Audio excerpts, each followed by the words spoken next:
সম্মানিত ভিউয়ার্স, আমরা এখন চলে আসলাম একটা কালাই, যেটা আমরা ডাল হিসাবে ব্যবহার করা হয় এবং খেয়ে থাকি এই জমিতে। কালাই সম্পর্কে আমাদের অনেকের হয়তো জানা নাই। সেটা হচ্ছে, কালাই আমরা কি করব?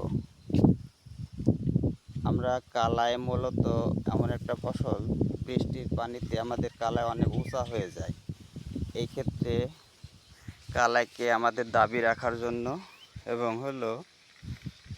কালাই যাতে উঁচা কম হয় সেটার জন্য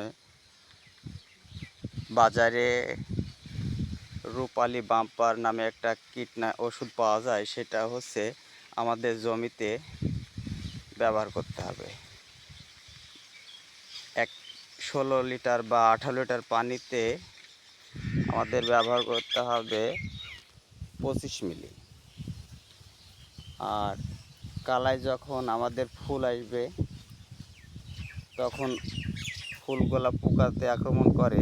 এই ক্ষেত্রে আবার বাজারে সিনজেন্টা কোম্পানির ভলিউম, এটা আমাদের মাঝে মাঝে দিতে হবে। তার সাথে হরমোন প্রয়োগ করতে হবে, তাহলে আমাদের কালাই অনেক হবে, জমিতে ফলন, এতে আমরা লাভবান হব। কৃষক ভাইদের ধন্যবাদ।